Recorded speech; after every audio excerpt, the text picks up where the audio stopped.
আল্লাহর উপর ভরসা করার দোয়া ও আমল। আল্লাহর উপর ভরসা বা তাওয়াক্কুল ইসলামের একটি মৌলিক ও গুরুত্বপূর্ণ ইবাদত। পবিত্র কোরআনে বলা হয়েছে যে ব্যক্তি আল্লাহর উপর ভরসা করে তার জন্য তিনি যথেষ্ট। সূরা আত-তালা ৩। আল্লাহর উপর ভরসা করার কিছু শক্তিশালী দোয়া ও আমল।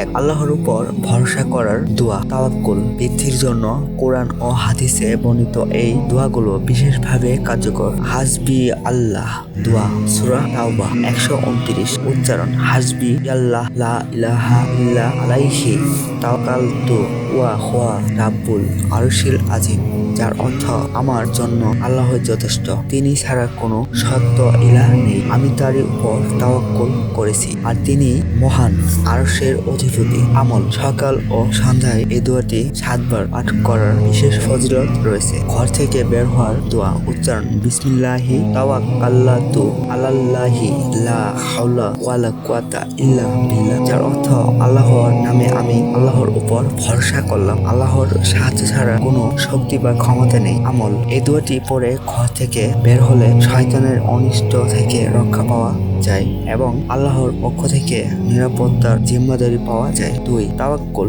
বা ভরসার বাড়ানোর বিশেষ আমল। আল্লাহর প্রতি বিশ্বাস দৃঢ় করতে এই আমলগুলো অনুসরণ করতে পারেন। সাধ্যমতো চেষ্টা করা। তাওয়াক্কুলের অর্থ অলস বসে থাকা নয়, বরং সাধ্যের সবটুকু প্রচেষ্টা চালিয়ে ফলাফলের জন্য আল্লাহর উপর নির্ভর করাই হলো প্রকৃত তাওয়াক্কুল। বেশি বেশি সদকা দেওয়া। সদকা আল্লাহর সংসৃতি অর্জনে সাহায্য করে এবং বিপদ আপদ দূর করে। এটি আল্লাহর প্রতি আপনার আস্থার একটি বড় বহিঃপ্রকাশ। সবর বা ধৈর্য ধারণ। কঠিন সময়ে বিচলিত না হয়ে আল্লাহর ফয়সালার উপর সন্তুষ্ট থাকা এবং ধৈর্য ধরা ইমানকে মজবুত করে। জিকির ও ইস্তেগফার। প্রতিনিয়ত আল্লাহর জিকির এবং নিজের গুনাহের জন্য ইস্তেগফার করলে অন্তরে প্রশান্তি আসে এবং আল্লাহর উপর ভরসা বাড়ে। পরিকল্পনা ভাবতে দেওয়া। নিজের জীবনের নিয়ন্ত্রণ ও সিদ্ধান্ত নেওয়ার তার আল্লাহর উপর ছেড়ে দিন। বিশ্বাস রাখুন যে যা কিছু ঘটে তা তারই পরিকল্পনার অংশ।